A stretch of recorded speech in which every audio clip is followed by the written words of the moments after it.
Hi, I'm Mark Cerny. I'm excited to be here to talk about the newest addition to our console lineup, PlayStation 5 Pro, and how it advances gaming technology.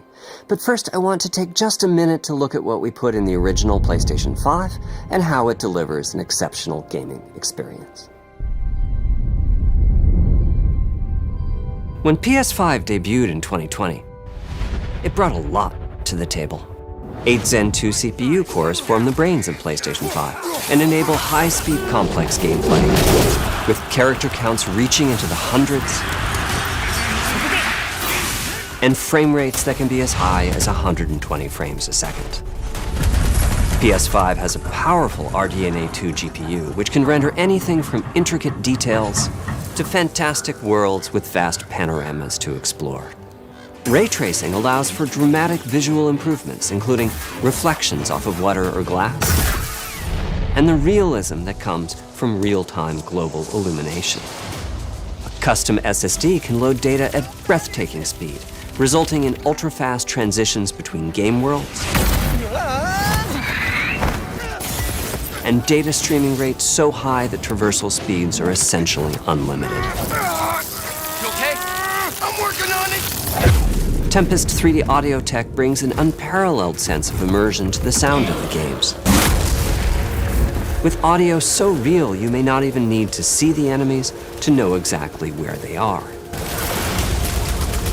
Finally, the DualSense controller has haptics that let you feel through your hands what your character is experiencing inside of the game. It's wonderful to see such variety and richness of game experiences. Creators have made amazing use of the hardware capabilities, but when I talk to them, I do hear about their desire for more graphics performance. The dreams of the developers are bigger than can be supported at 60 frames per second, and that leads to an aspect of modern gaming that we're all familiar with: graphics modes. It can be a difficult choice for players. Fidelity modes emphasize the visuals, typically through higher resolution rendering. These modes might also have enhanced detail or use more ray tracing. But the games only run at 30 frames per second. The visuals can be choppier and the controls less responsive. Performance modes emphasize frame rate and interactivity, typically choosing to run at 60 frames per second, mainly by reducing the graphical detail until those frame rates can be achieved. When asked to decide on a mode, players are choosing performance about 3/4 of the time. Removing that decision, or at least narrowing that divide, is one of the key targets for PlayStation 5 Pro. We want to give players the graphics that the game creators aspire to, at the high frame rates that players typically prefer. To do that, PS5 Pro substantially improves over PlayStation 5 in 3 ways. Here's what we call the Big 3. First, we made the GPU much larger and increased the speed of the memory it uses. The result is rendering that's up to 45% faster. Second, we made major upgrades to the ray tracing, taking a streamlined and accelerated approach that allows calculation of the rays at double or even triple the speeds of PlayStation 5. And finally, we added custom hardware for machine learning and an AI library called PlayStation Spectral Super Resolution, or PSSR for short. PSSR analyzes the game images pixel by pixel and can add an extraordinary amount of detail, which boosts the effective resolution of the games. Game creators are adding PS5 Pro support to new and existing titles, and with the Big 3 involved, the results can be pretty amazing, with graphics showing something like fidelity levels of detail, but at double the frame rate. Here's The Last of Us Part 2 running on PS5 Pro. It has huge amounts of detail and targets a super smooth 60 frames per second. Let's compare this to the Fidelity mode on PS5, which is only running at 30 frames per second and is therefore much choppier. Don't stop! We gotta lose.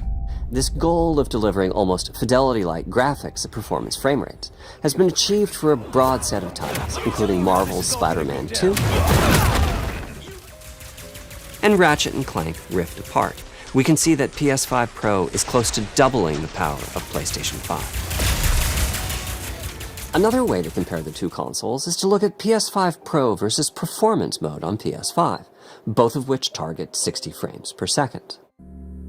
What we see here is a difference in detail. PS5 Pro is much sharper and crisper than PS5. For this, my favorite is the parade scene from Ratchet & Clank. Distant details are much clearer. And here we can see Marvel's Spider-Man 2 is noticeably higher resolution throughout the scene, including the trees and procedural cars. So overall, some remarkable improvement to the games. On PS5 Pro, we can see increased sharpness to the graphics or smoother and more responsive gameplay.